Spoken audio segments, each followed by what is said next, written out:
Hello dear friends, welcome to the lecture of real analysis. We are studying metric spaces. Earlier we have studied connected metric space, bounded set and totally bounded sets. In this lecture we shall study complete metric spaces. First we will define it. A metric space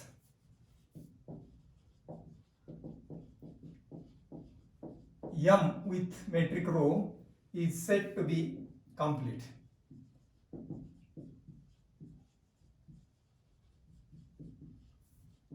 if every Cauchy sequence of points of M converges to a point in M. This is the definition of complete metric space. The space is said to be complete if every Cauchy sequence of points of M, these conditions are important. The sequence we have to consider is Cauchy sequence, and that must be a sequence of points of M, and again it must converge to a point in M. Then M is said to be complete. Now we shall see examples of this. Examples of complete metric spaces, that which are complete and which are not, that also we shall see. The metric space R1 with usual metric is complete. How? Because we know a sequence, Cauchy sequence of real number is convergent and converges to a real number. This we have studied in sequences. Since is complete, or we can write the reason the same, since every sequence, every Cauchy sequence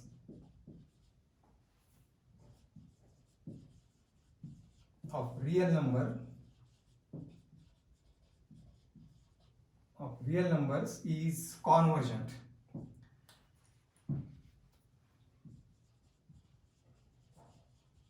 And converges in R1.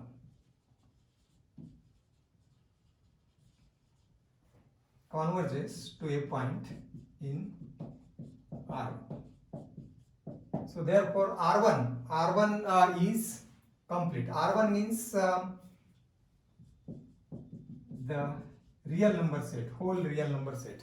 And if you consider a Cauchy sequence of points in R1, then that sequence is always convergent, and therefore it converges to a real number, and therefore this metric space is complete. So this R1 is complete. Now second example we shall see the metric space. Now we shall consider the metric space of positive real numbers 0 to infinity with usual metric, or that is absolute value metric, is, and we shall see the is not complete. This is not complete. Why this is not complete?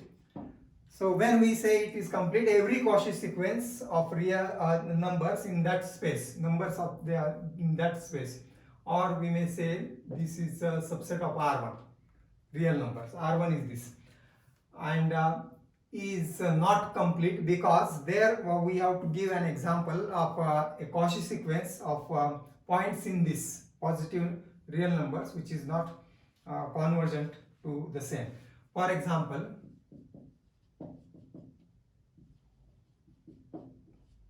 the sequence.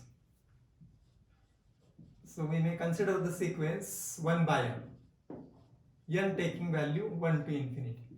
And this sequence is obviously is a Cauchy sequence, and which is also convergent. Is a Cauchy sequence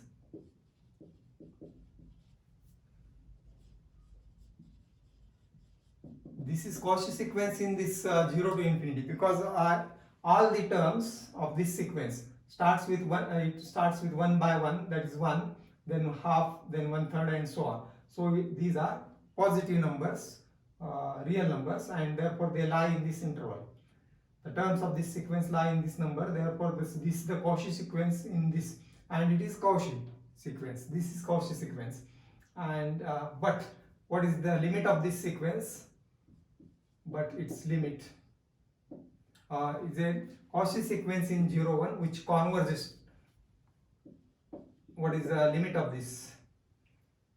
This sequence converges to 0, obviously, because 1 by n, as n tends to infinity, tends to 0. And but this point 0 does not belong to this metric space 0 to infinity. It's open interval. 0 is not a member of this, and 0 is a limit of this sequence. So this metric space 0 to infinity, open interval 0 to infinity, is not complete. So that is the counter example we have seen. R1 is complete, but this is not complete. Now we may consider another example, the metric space.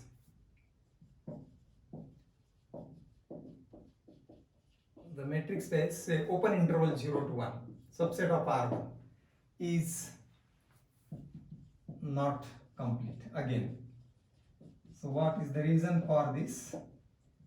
There is a Cauchy sequence, since the Cauchy sequence, or we may consider the Cauchy sequence as this one now, 1 by 2n, and that lies, all the points lies in this interval, open interval. 1 by n takes value 1 to infinity, is a Cauchy sequence. Cauchy sequence in this interval 0 to 1. And also, what is the limit of this? As n tends to infinity, it also tends to 0, which converges to 0, but 0 is not member of this metric space 0, 1.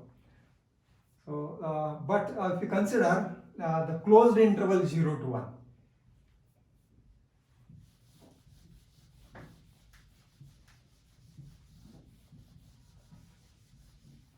so we may continue in the same, the metric space,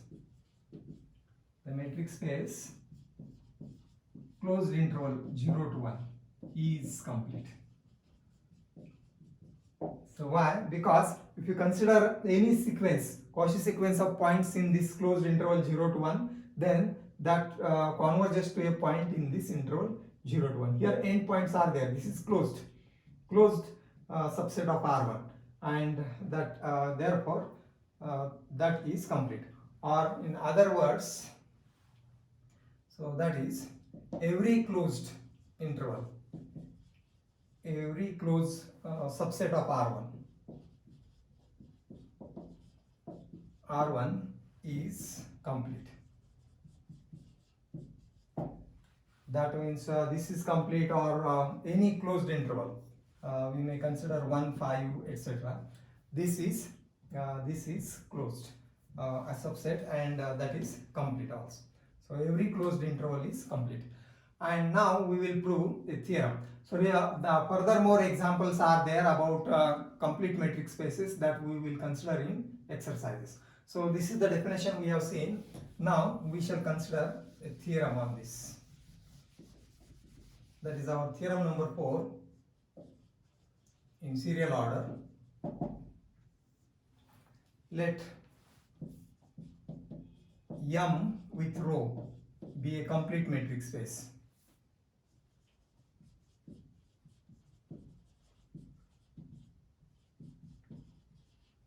And A is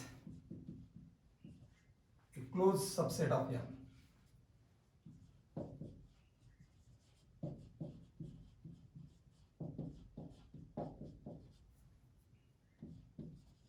Then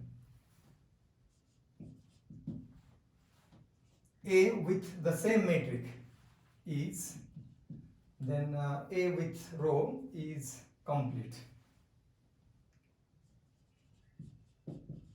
is complete metric space. That is the theorem. If M is a complete metric space and A is a closed subset of M, then A is complete. So this is the example that we have considered. R1, and this is closed subset of R1, and therefore it is complete. So we shall prove this theorem. And the theorem is to be proved using the definition of a complete metric space only. So what is the definition of complete metric space? Or when we say a metric space is complete, every Cauchy sequence of points of M must converge to point in M. And therefore, to prove this A is complete, we shall consider a Cauchy sequence in A and show that the Cauchy sequence converges to a point in A. So let xn be a sequence, n takes value 1 to infinity, be a Cauchy sequence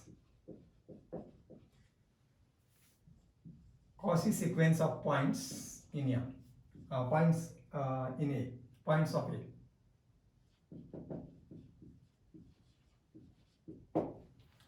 So this is what we have to show. A is complete means Cauchy sequence of points of A we have to consider. So to prove A is complete,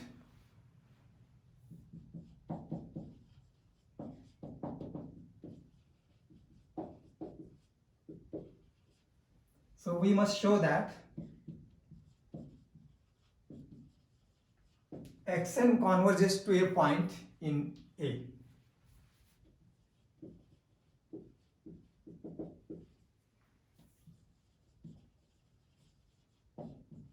To a point in A by the definition.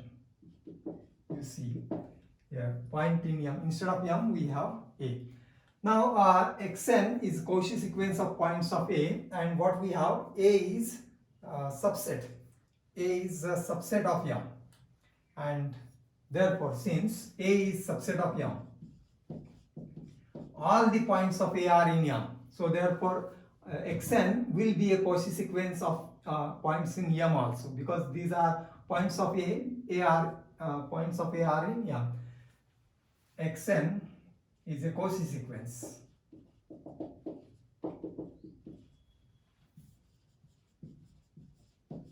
Cauchy sequence of points of M. All the points of A are in M. And what is given? M is closed. M is complete. M is complete metric space. So therefore, because this is Cauchy sequence of points of M and M is complete, we must have this sequence, Cauchy sequence, converges to a point of M.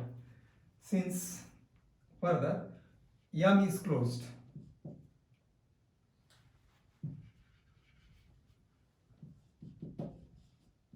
M is closed, xn converges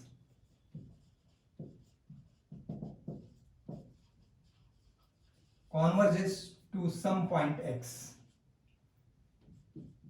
or to a point x belonging to M. So that means xn converges to x, that we have considered here, because M is not closed but complete. See, this is the condition for complete. M is complete, that is given. M is complete, and we are using the definition of complete. M is complete, xn is Cauchy sequence, and therefore it must converge to a point in M. So that we have. And now what we have to actually show is this point x is in A. So we have to show that xn converges to a point in A. So x belongs to M, and thus x is a limit point of A, because what we have considered is xn is sequence of points of A, and therefore x is limit point of A. Thus x is a limit point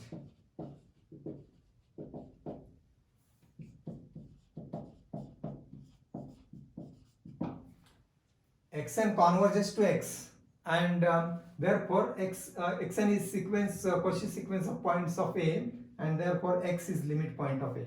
And what is given? x is a is closed. Now we can use this condition. Since a is closed, by definition of closed set contains all its limit points, and therefore closed set a is closed, therefore x must be in a.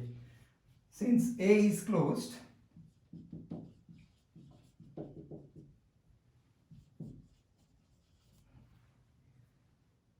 x must be in a. X belongs to a, and hence a is complete. So this is what we wanted to prove. Hence a is complete. So thus the proof is easy.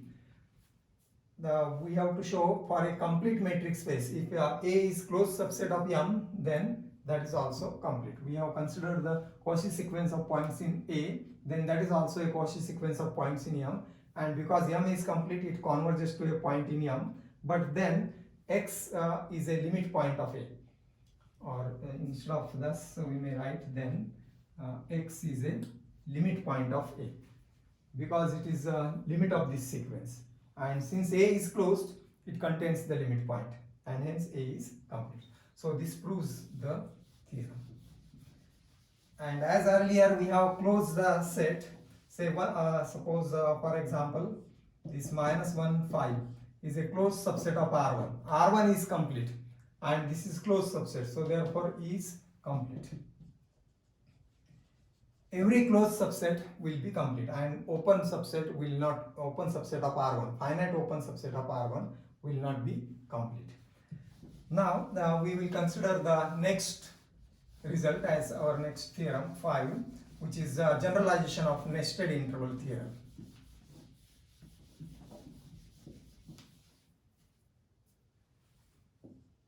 So generalized nested interval theorem.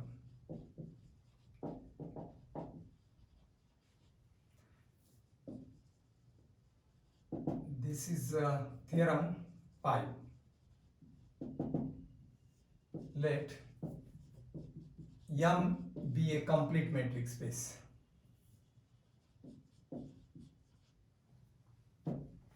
If Fn are closed bounded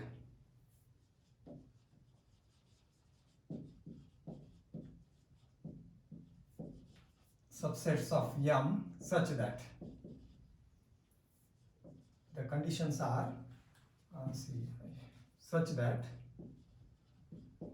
first condition is F1 is contained in F2, F1 contains F2, contains F3, and so on. This Fn contains Fn plus 1, and this up to infinity. And B condition is, see, diameter of Fn tends to 0 as n tends to infinity. Then the intersection of Fn as n takes value 1 to infinity contains precisely, means exactly, 1 point. So this is the generalization of nested interval theorem. The nested interval theorem we have studied in sequences, and what is it is of the same form, that theorem and this theorem. Instead of here closed subsets, we have there closed intervals. So if you remember what was the nested interval theorem, there we have denoted IN. IN is the interval AN BN, and condition is I1 contains I2 contains and so on, contains IN plus 1, etc. And that is A condition. And what was B condition? Limit n tends to infinity of length of IN is 0, means intervals are very, very small. Then intersection IN contains precisely 1 point. That was nested interval theorem in sequences. That means if this is the bigger interval, that is I1, and I2 is inside that, I2 is contained in I1, and this I1 contains I2 means actually I2 is subset of I1. So I1 contains I2, this will be I2, I2 contains I3, and so on. So the intervals will be reducing in length, and as n tends to infinity, the length becomes 0. So therefore this will be of the type, or we have studied this earlier.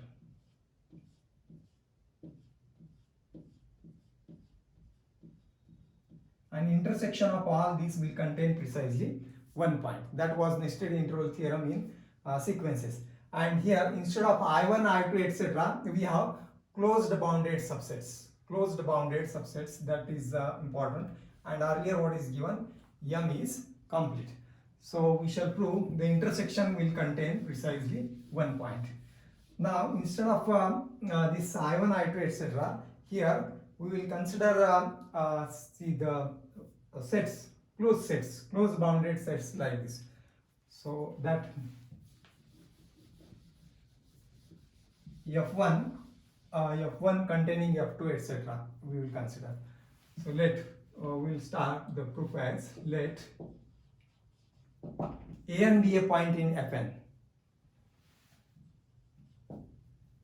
Let An be a point in the closed bounded set Fn. Then by 1 and by A. This all these points A1 further. See this Fn contains An. So but Fn contains f of n plus 1 and so on. So therefore all the further points will be in Fn. An, the points An plus 1 and so on are all. So all will be in, all lie in Fn.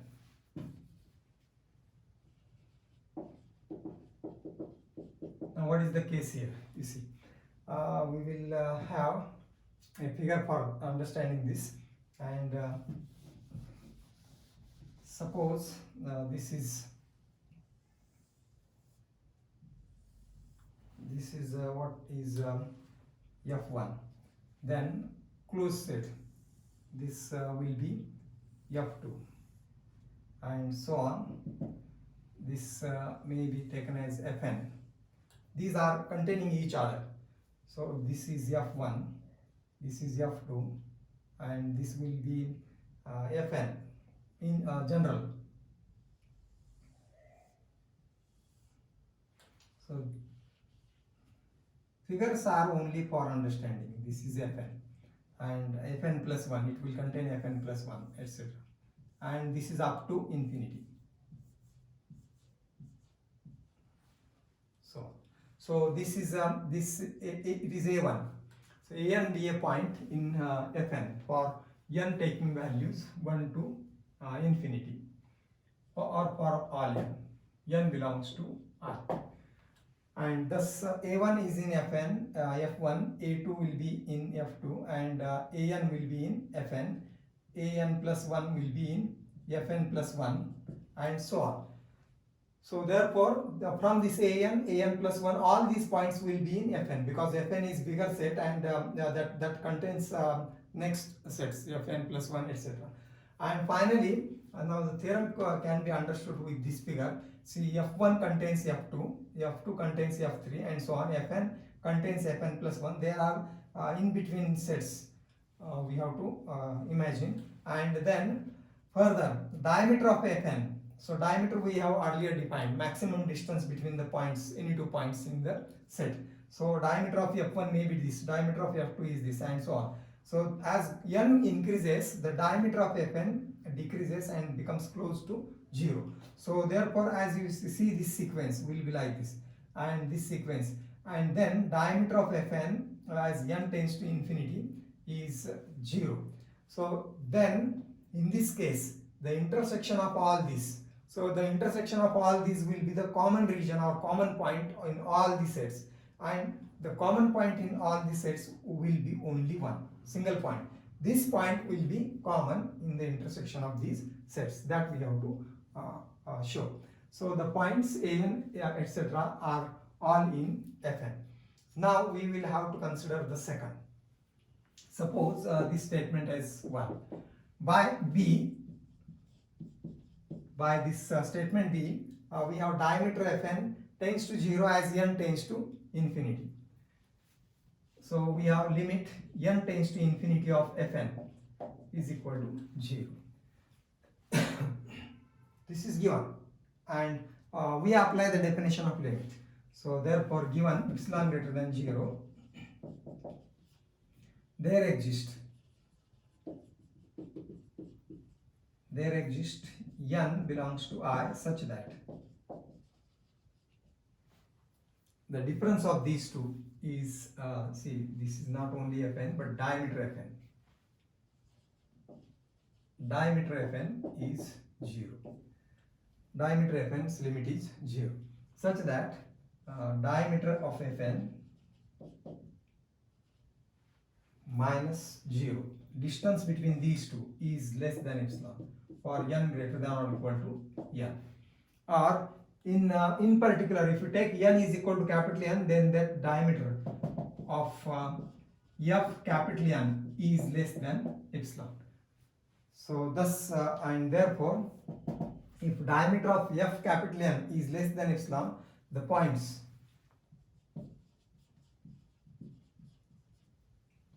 a capital N plus 1 and so on are all in Fn, f capital N. And this is the same as like this. an plus 1 all lie in f small n, and here we have written capital N. So this is by 1. Now we will consider the distance rho of an and am for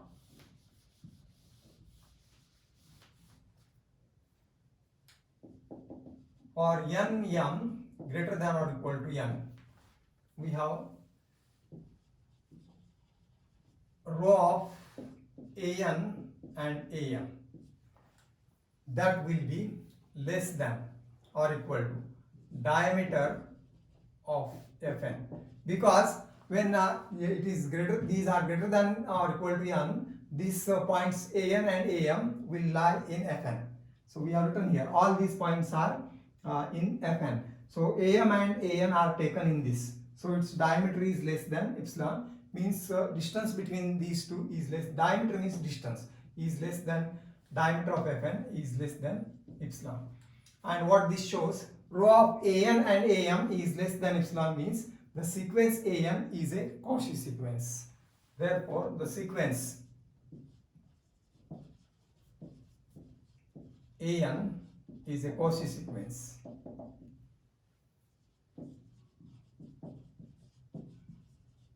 Sequence of points of m. And what is given in the theorem, m is complete.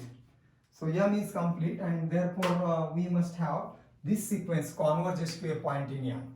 Since m is complete, an converges to a point, say A belongs to m. An converges to a point, A belongs to m, and that is limit of an is equal to A.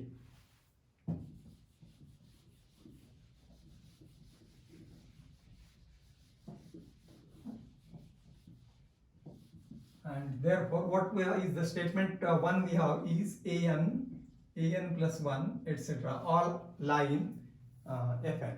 So therefore for n belongs to I, or every n belongs to I,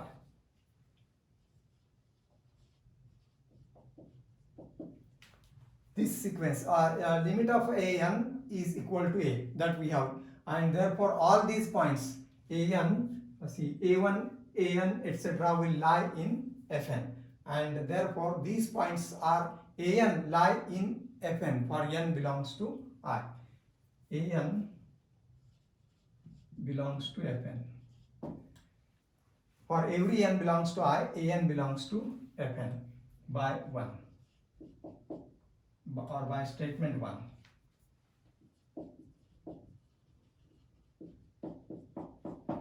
You see here An plus 1 etc. all lie in Fn, therefore An belongs to Fn, and thus this point A also belongs to Fn, and the intersection of this also limit of An is equal to A. Therefore A belongs to Fn for all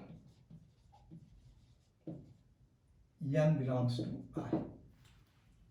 And what that means, A belongs to F1, A belongs to F2, A belongs to F3, etc. So A will be this point, limit of this sequence, this approaches towards A.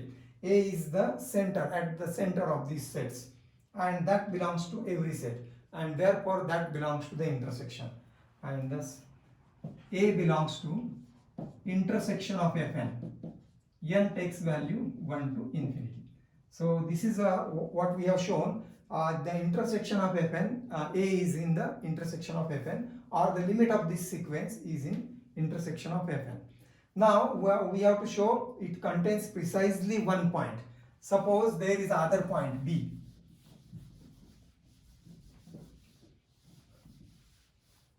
Suppose if there is any other point B, B belong to M, B not equal to A, then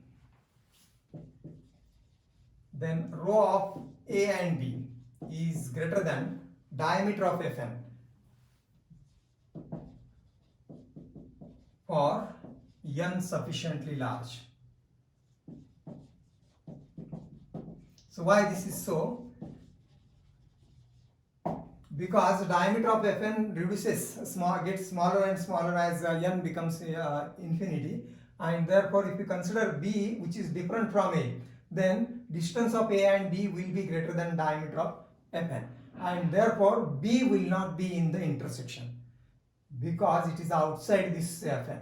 And when the point will be in the intersection, if the point is in each Fn for n taking value 1 to n, and therefore B does not belongs to intersection of Fn as n takes value 1 to infinity, and that means there is no other point except A which is in the intersection, and therefore intersection of Fn contains precisely one point. Hence